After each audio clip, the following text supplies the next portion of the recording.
João 5, somente de 1 a 9.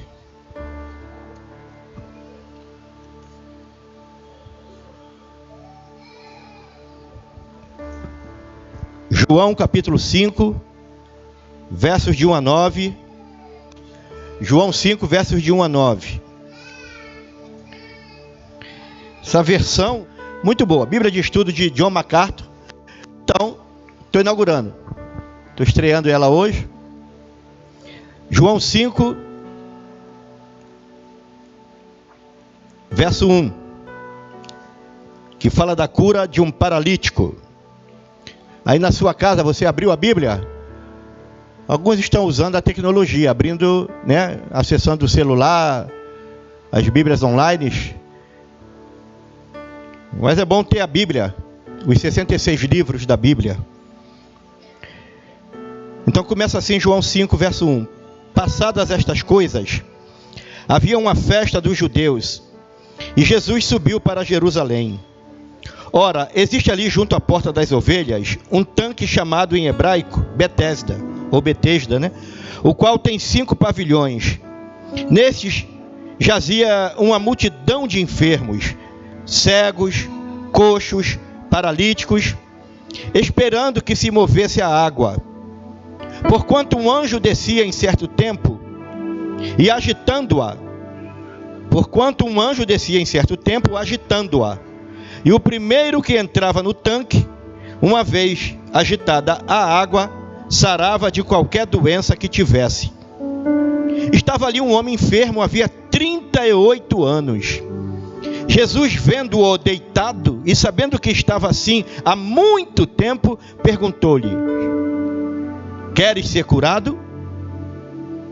Respondeu-lhe o enfermo: Senhor, não tenho ninguém que me ponha no tanque quando a água é agitada, pois enquanto eu vou, desce outro antes de mim. Então Jesus lhe disse: levanta-te, toma o teu leito e anda. Imediatamente o homem se viu curado, e tomando o leito, pôs-se a andar, e aquele dia era sábado. Pai, aplica a tua palavra no nosso coração. Fala comigo, com meus filhos, minha esposa, com a minha casa, com a casa de cada um de nós. Fala com nossos irmãos que estão em seus lares, nos acompanhando. Fala, meu Deus, com cada um de nós, com nossos irmãos visitantes. Preparado está o nosso coração, em nome de Jesus. Diga amém. Então, como eu falava, o texto se refere a um homem que foi curado nesse tanque chamado tanque de Betesda. E o que nós lemos no versículo 1 começa dizendo que havia uma festa. Havia uma festa em Jerusalém. João, ele sempre dava o nome da festa. Nesse contexto aqui, não sabemos por que ele não falou. Se era a festa dos tabernáculos, se era a festa da Páscoa. Só fala que havia uma festa. Uma festa. Mas Jesus não quis ficar na festa. Jesus prioriza os que precisam ser curados. Jesus, nesse contexto, ele prioriza estar num lugar chamado Casa de Misericórdia. Betesda, Casa de Misericórdia. E Jesus, ele entra naquele lugar. E como nós vimos, na Casa de Misericórdia haviam vários enfermos, coxos, cegos, paralíticos, aleijados em geral. Estavam ali na Casa de Misericórdia, vendo se a misericórdia de Deus caísse sobre eles. Porque todos que estavam ali queriam receber algo da parte do Senhor. A igreja é como uma casa de misericórdia. Há ex-ladrões, ex-pedófilos, ex-marginais, ex-maconheiros, ex-viciados. Embora nós tenhamos que ter cuidado, porque há muitos ex, mas há muitos frequentando as casas de misericórdia, que ainda precisa que a misericórdia se evidencie, sejam libertos de verdade. o velho homem realmente seja sepultado. Os maus pensamentos, as más intenções. Mas casa de misericórdia. Hoje eu vim à casa de misericórdia. Você veio, nós estamos na casa de misericórdia. Entende? E diz a Bíblia que aquele homem estava na fila 38 anos, vivendo a esperança, a expectativa, a oportunidade de ser curado. 38 anos. E vários outros estavam lá. A Bíblia diz que uma multidão de gente doente, uma multidão de gente problemática, uma multidão de gente que estava esperando a oportunidade, porque acontecia ali um milagre, acontecia um sobrenatural. Nós lemos aí, que diz que frequentemente, de vez em quando, vinha um anjo. E digamos assim, não li, nem você leu, palavras minhas, não está aqui escrito, mas digamos, conforme ele abanava as asas, a água era agitada. O movimento do anjo fazia com que as águas fossem agitadas, e no agitar das águas, o cego, o coxo, o paralítico, o problemático, que mergulhasse, quando a água era agitada, era prontamente curado de qualquer mal, de qualquer enfermidade. E aquele homem está lá, 38 anos, enfermo, paralítico. Ele está lá, esperando a sua oportunidade. E quem chega, não ficou na festa, mas foi ao alcance, foi em direção aos necessitados. O Senhor Jesus. E nós acabamos de cantar uma verdade: Jesus está aqui. Quantos acreditam que Jesus está aqui? Diga amém. Jesus está aqui. E esse mesmo Jesus que não quis ir na festa, ou ficar na festa, mas foi até a casa de misericórdia, ele está aqui também. E ele chega para o homem, ele vê o homem. Jesus nos vê, gente. E sabendo como estava aquele homem, qual era o estado dele, Jesus sabe qual é o teu estado. Jesus sabe como você está por dentro. Jesus sabe como eu estou por dentro. Há muitas pessoas que sorriem por fora, mas por dentro estão tristes. Há muitas pessoas até fazendo festa, indo à festa. Jesus não quis ficar na festa, mas há muitas pessoas em festa, fazendo festas, mas por dentro estão chorando, por dentro estão destruídas emocionalmente, sabe? Estão psicologicamente destruídas. E Jesus, ele, sabendo o que estava acontecendo com aquele homem, ele já sabia. Jesus sabe tudo a nosso respeito. Jesus conhece o nosso histórico de vida, desde o nosso nascimento. Aliás, antes do nosso nascimento, ele já sabia. Ele conhece todo o nosso histórico de vida. Ele conhece todo o teu histórico de vida, todo o meu, todo o nosso. E ele, conhecendo o histórico de vida daquele homem, sabendo que aquele homem estava há 38 anos enfermo, naquela condição, Jesus chega para o homem e pergunta: queres ficar são? Queres ser curado? Espera aí. O cara está 38 anos esperando uma oportunidade. 38 anos com aquele problema terrível. E Jesus, que ele não conhecia, não tinha tido contato anteriormente, o Jesus que nem sequer ele conhecia, lhe pergunta: queres ser curado? Parece uma contradição, né? Jesus perguntou a um cara que está 38 anos com aquele problema, que Jesus já sabia disso, que conhecia o histórico do homem. E Jesus pergunta: queres ser curado?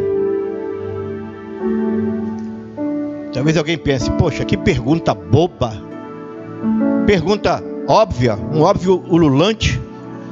Claro que esse homem quer ser curado, mas aí que está, querido, aí que eu quero que você me acompanhe, tá? Quando Jesus pergunta: queres ficar são, queres ser curado? Como eu disse, parece ser uma pergunta sem sentido, parece ser uma pergunta boba, mas o homem não responde nem sim nem não. Para mim e para você hoje, século 21, 26 de julho, né? Parece ser uma pergunta boba, mas aquele homem, ele não foi capaz de responder sim ou não. Ele não abriu a boca para dizer sim ou não. Ele responde a respeito de si mesmo, levando em conta a impossibilidade de receber a cura. Bastava ele dizer sim ou não, mas ele joga sobre Jesus as suas impossibilidades. Ele responde a respeito de si mesmo, como uma pessoa impossibilitada de experimentar cura. Ele começa a relatar uma série de coisas que ele não podia fazer. Simplesmente bastava dizer sim ou não. Mas ele começa a dizer coisas relativas à sua impossibilidade, que não podia fazer isso, que não podia fazer aquilo. Você lendo o texto, você vai ver, vai perceber. Ele começa a relatar uma série de coisas que ele não podia mais dizer, mas não diz sim. Relata o que não podia, mas não diz sim. Quero ser curado, não falou. Ele só nominava as suas impossibilidades. Ele só nominava o que ele não podia fazer. E como é que aquele homem se sentia? Como é que ele se sentia? Ele se via como? Como é que ele se enxergava? Que conceito ele tinha de si mesmo? O que ele pensava de si mesmo? Como ele se posicionava? Provérbios diz assim, 23:7: tal qual o homem pensa na sua alma, no seu coração ou no seu interior, assim ele é. O que você que hoje está aqui pensa a respeito de si mesmo? O que você pensa a respeito de si mesmo? Como o homem pensa no seu coração, na sua alma, assim ele é. Se você pensa que você é um coitadinho, tu será um coitadinho. Se você pensa que tu é uma coitadinha, tadinha de mim, tu será uma coitadinha, uma tadinha de mim. Como pensa na sua alma, assim ele é. Como você pensa na tua alma a respeito de si mesmo, assim você é. E aquele homem, ele pensava acerca de si mesmo coisas que na verdade Jesus queria mudar. Essa pergunta, queres ser curado? Não é uma simples pergunta, não é uma pergunta boba. É Jesus mostrando àquele homem que há possibilidade de mudança. Quem me acompanha, diga amém. Então como é que ele pensava? O que ele pensava de si mesmo? Se sentia uma pessoa abandonada. Verso 7, ele fala: Senhor, não tenho ninguém que me ponha no tanque. Versículo 7, ele pensava, disse o paralítico: Senhor, não tenho ninguém que me ajude a entrar no tanque quando a água é agitada. Ele se sentia abandonado, ele pensava ser um abandonado. Não tenho ninguém, estou sozinho nesse mundo, ninguém gosta de mim, ninguém quer saber de mim. Então, primeira coisa, esse homem se via como um abandonado. Outro, ele se sentiu uma pessoa solitária, mesmo no meio de uma multidão, mas solitário. Uma multidão de cegos, aleijados, paralíticos, enfermos, tudo que é jeito. uma multidão, mas ele se sentia solitário, se sentia na solidão. As pessoas não olhavam sequer para ele. Jesus olhou para ele. Vendo-o, Jesus te vê. Jesus te vê. Jesus nos vê. Diga graças a Deus. Aquele homem deve ter tido um susto, um espanto, quando alguém olhou para ele e se dirigiu a ele, coisa que não faziam mais. Aquele homem deve ter ficado boquiaberto, como alguém diria. Ele se sentiu uma pessoa solitária no meio de uma multidão. Verso 3. Jazia uma multidão de enfermos, coxos, paralíticos, esperando que se movesse a água, porquanto um anjo descia em certo tempo, agitando-a, e o primeiro entrava no tanque uma vez agitada a água. E uma vez agitada a água, sarava de qualquer doença que tivesse. O primeiro. Todo mundo queria ser o primeiro. Estava ali sozinho ele. No estouro da manada, ele ficava para trás. Na competição, para ver quem chegasse primeiro até o tanque, ele sempre ficava sozinho, solitário. Mas vamos lembrar que ele estava na casa de misericórdia. Diga graças a Deus. Assim como nós estamos hoje na casa de misericórdia. A misericórdia de Deus está disponível para mim e para você. Entende? É interessante. O justo poderá até cair 7 vezes, mas não ficará prostrado, porque o Senhor o levanta. Decidiu se levantar? Que decisão sábia. O Senhor te dá a mão e te ajuda a se levantar, porque aqui é a casa de misericórdia. É aqui que tem que entrar os problemáticos. É aqui que tem que entrar os problemáticos. Aqui não é para quem se acha são. Aqui não é para quem não quer ser curado.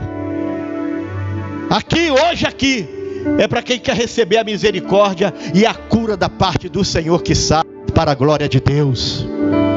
Entende? Quem se acha bom ou boazinha, quem não se diz que é pecadora, eu não sou pecadora, eu não tenho pecado. Primeira coisa, é mentiroso. É mentirosa. Porque a Bíblia fala, aquele que diz que não tem pecado algum, engana-se a si mesmo. Não há verdade em vós. Mas, todavia, entretanto, porém, se confessarmos os nossos pecados, Ele é fiel e justo para nos perdoar, e o sangue de Jesus Cristo, seu Filho, nos purifica de todo pecado. Quer ser perdoado? Quer ser liberto do pecado? Confesse Jesus como teu Salvador e Senhor. Se renda a Ele. Entende? Não estou falando de tradição religiosa, o que você aprendeu com teu pai e com tua mãe. Estou falando de você ter uma experiência pessoal com Jesus. É que o ser humano precisa. Nós, vocês precisamos de ter uma experiência pessoal com Jesus. Não com uma religião, não com uma denominação. Eu sou da Nova Aliança, eu sou da Assembleia, eu fui criada na Assembleia, grandes coisas. No dia do juízo final, isso não vai resolver, não vai adiantar de nada. Você tem que ser criado aos pés de Jesus. Entende? Continuam entendendo, diga amém, meus amados, né? Então ele se sentiu uma pessoa solitária. Glória! Uma multidão de enfermos, mas ele se sentiu solitário. Farinha pouca, meu pirão primeiro. Todo mundo corria na frente dele, deixava ele lá sozinho. A igreja não pode ser egoísta. A igreja tem que olhar para os lados. A igreja tem que realmente amar o seu próximo como a si mesmo. Aqui não tinha amor. Aqui não tinha demonstração de afeto. Aqui não tinha ajuda. Entendeu? Cada um querendo o seu e somente. Os outros que se lasquem. Desculpa a expressão. 3. Ele se sentia um derrotado. 38 anos e nada acontecia. 38 anos, ele já começou a se sentir um derrotado. Já se sentia derrotado, entregou os pontos, jogou a toalha. 38 anos, não desisto. 38 anos. Você tem desistido de algo? Porque parece que a solução nunca chega?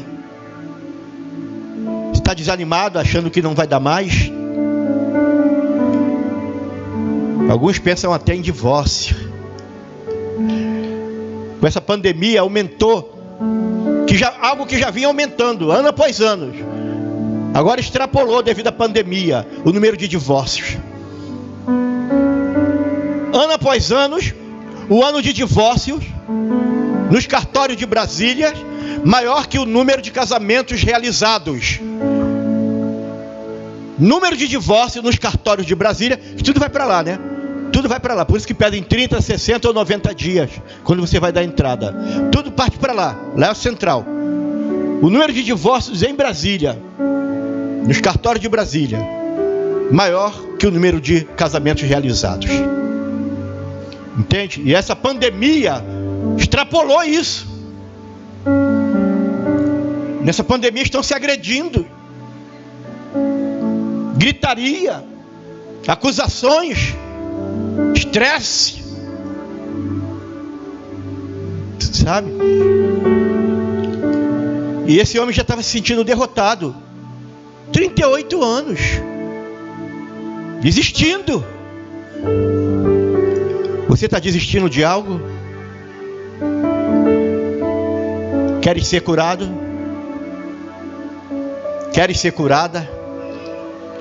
Não desista, porque tem cura de Deus para nós nessa noite. A cura para a família, a cura para o casal, para o casamento. Me deixe falar, a cura para a vida sexual. A cura para a intimidade do casal. Entende? Vocês não, ninguém se escandaliza ao falar isso. Porque a própria Bíblia diz que o marido deve pagar a devida benevolência à mulher. Paulo escrevendo ao Coríntios. E a mulher deve pagar a devida benevolência ao marido. O que é isso? Satisfazer um ao outro na intimidade, na cama mesmo.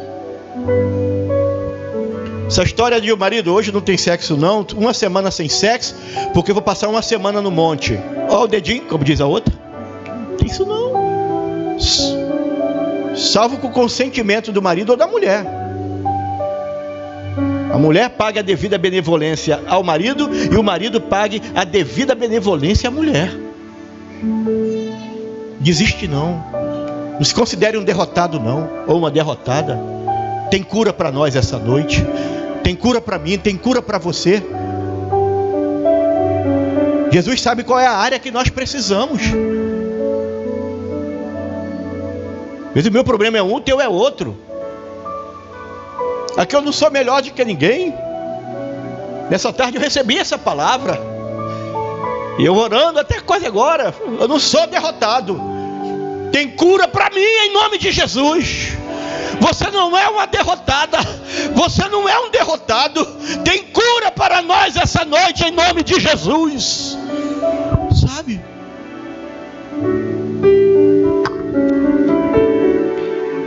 Quatro. Ele estava sem esperança. Sua deficiência minou a sua expectativa de dias melhores. Ele olhava para ele, olhava para as suas impossibilidades, sua impotência. Sua esperança foi sendo minada. Sua expectativa de dias melhores foram sendo minadas. Há um comercial dá assim, que o cara fala, dias melhores virão. Acho que é dá assim. Dias melhores virão. E nós temos que ter essa esperança assim. Dias melhores virão. Amém, pessoal? E eu não me refiro só à questão de pandemia, não. Dias melhores virão. Todos os dias. Cada amanhecer. É a esperança de que o outro dia será melhor ainda. Dias melhores virão. E esse homem perdeu essa esperança. Porque ele estava focando suas impossibilidades. E elas minaram a sua expectativa de dias melhores. Quem continua acompanhando, diga amém. Já está terminando. Ele se sentia impotente. Eu não posso, não consigo, não tem quem me ajude. Ele fala, impotente, encurralado nele mesmo, prisioneiro dele mesmo, das suas incapacidades, fragilidades, da sua impotência. Então quando Jesus fala, queres ser curado, não é coisa boba não, não óbvio, ululante não, como antes a gente pensava. Agora estamos entendendo que esse queres ser curado é oportunidade de recomeço, é oportunidade de ser reassocializado, voltar para a sociedade, voltar para a família. Jesus lá na frente fala, pega a tua cama e anda. As camas eram, né, de palha, os colchões eram de palha, fácil de pegar nas costas, e aquele homem não precisou de reabilitação, fisioterapeuta, ele já saiu andando. Quando Jesus realiza, o milagre é completo em nome de Jesus, sabe? Estão entendendo? Digo amém. Quer ver, ó? Antes de me converter, minha vida era boca de fumo. Na época a gente chamava de teco, vou dar um teco. O tempo pra cá era doisinho, né? Mas na minha época era teco, vou dar um teco. Eu até trabalhava, tinha um trabalho até bom, na Dover Plástico, na estrada São João Caxias, morava ali para Parcararuama, vivia no Morro da Caixa d'Água, eu vivia na favela Juriti, trabalhava e meu almoço era ir para a boca de fumo. Aceitei Jesus, Jesus me aceitou, aliás, Jesus me aceitou, disse, vinde como estais, e me mudou, não permaneci como eu estava antes, e Jesus me transforma, sede de Jesus, mas ainda sentia constantemente, mesmo já frequentando a Igreja Batista do Parcararuama, da Rua 8, primeira Igreja Batista, eu saía do culto, passava perto de casa, tinha boca de fumo, aquela marola vinha, ô vontade, cuspia, parecia que ia furar o chão, o cuspe, vontade de fumar uma maconha, aquela coisa toda. Por 2 ou 3 vezes eu não resisti, comecei aquilo, e vai e vem, entra na igreja, sai da igreja, entra na igreja, sai, por causa da maconha, principalmente a maconha. E agora fui num culto, Assembleia de Deus do Parcararuama, pastor Jonas, Deus toma uma irmã lá, usa uma irmã, olha, aquilo que tu está pedindo a Deus para tirar da tua vida, a partir de hoje, Deus está arrancando da tua vida. Nunca mais fumei maconha. Quer saber? Até hoje, tá? Até hoje. Quando Jesus faz, a obra é completa. Digam amém, meus amados. Mas nós temos que nos render a Ele. Temos que nos render a Ele. Eu percebi que eu estava virando religioso. Pessoas religiosas não experimentam transformação não, gente. Religiosos não experimentam mudança não. Elas são convencidas e não convertidas. Quem entende, diga amém. Religiosos são convencidos, mas nunca se convertem. Eu estava indo para esse caminho perigoso. Tudo que era vigília eu estava. Monte. Tudo. Religioso. Mas sempre que a marvada, aquela marola da maconha vinha. Está entendendo? Sejamos religiosos não. Entendeu? Não queira ser religioso, nem religiosa. Não queiramos ser, senão nunca haverá mudança verdadeira em nós. Continuam entendendo? Digam amém, meus amados. Vamos caminhar. Então, ele se sentia preterido, além de impotente, né? Ele também se sentia, além de abandonado, solitário, além de derrotado, além de se sentir sem esperança, além de se sentir impotente, ele se sentia também preterido. Ele fala que é o versículo 5. Não. Quando ele fala, ó, Jesus pergunta, queres ser curado? Respondeu-lhe o enfermo, Senhor, não tenho ninguém que me ponha no tanque quando a água é agitada, pois quando eu vou, desce outro antes de mim. 7, né? Olha lá o que ele fala. Então ele se sentia preterido. Você já foi no banco? Você está lá na fila há um tempão e alguém fura a fila, não dá uma raiva danada? Não dá vontade de fazer um barraco? Tu está ali 20 minutos no banco, na fila, esperando a tua vez, mas hoje chegou a nossa vez, em nome de Jesus. Está lá na fila do banco esperando a tua vez, aí chega um engraçadinho, entra na tua frente, vai lá, dá vontade de ir lá e... Entende? Esse homem estava se sentindo assim. Eu estou na fila há 38 anos. Quando eu penso que chegou a minha vez, alguém fura a fila, alguém vai na minha frente e ninguém me leva, ninguém me pega pelo braço. Eu não tenho ninguém para me ajudar.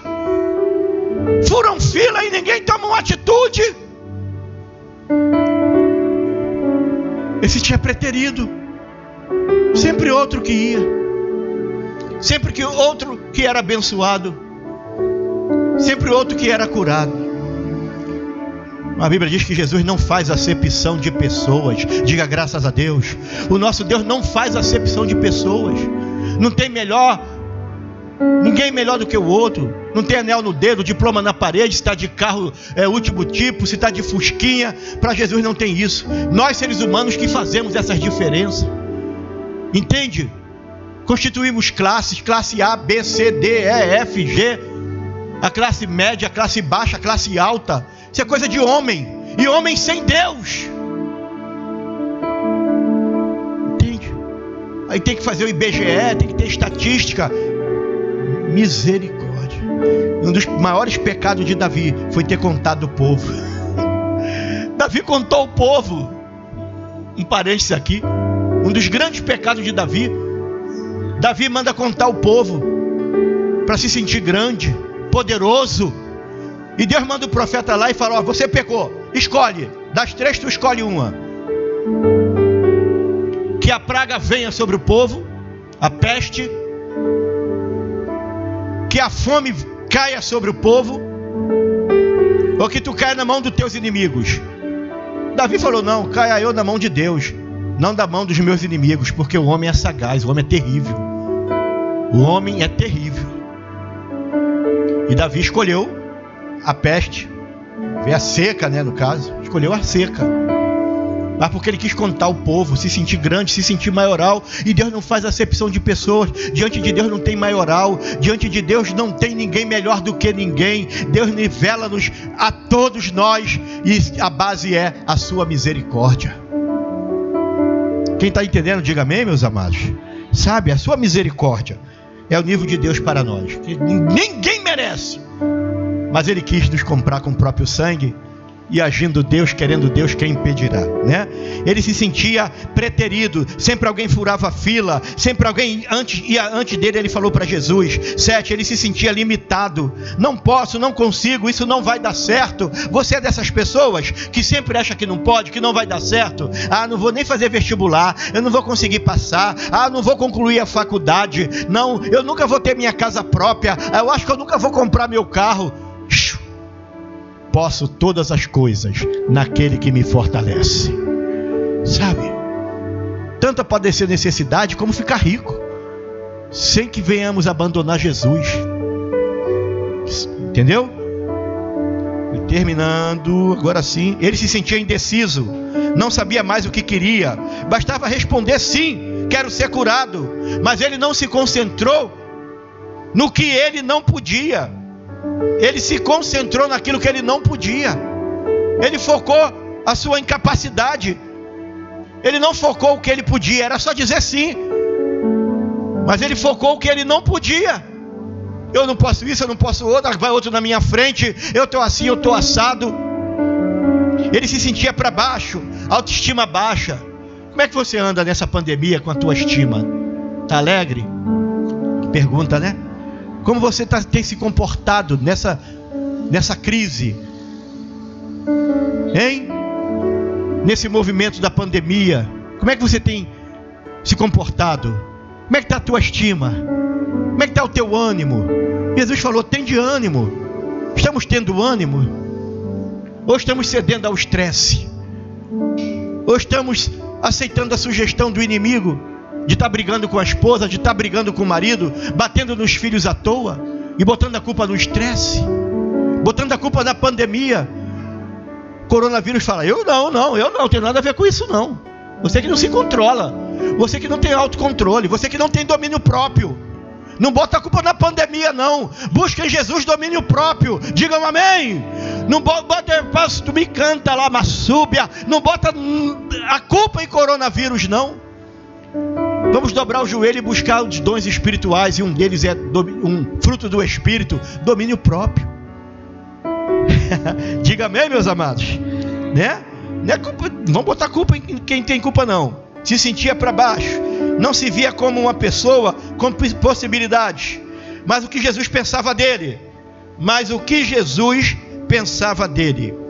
enquanto ele pensava a seu próprio respeito ser uma pessoa incapaz e destruída, enquanto ele pensava os seus eu não consigo e os seus eu não posso, Jesus pensava dele exatamente o contrário. Jesus olha para ele e acena com uma frase de possibilidades: queres ser curado? Queres mudar de vida? Quer voltar a viver, como falei, em sociedade? Quer voltar a ir no mercado? Quer voltar a ir na feira? Quer voltar a sorrir? Não foi uma pergunta boba.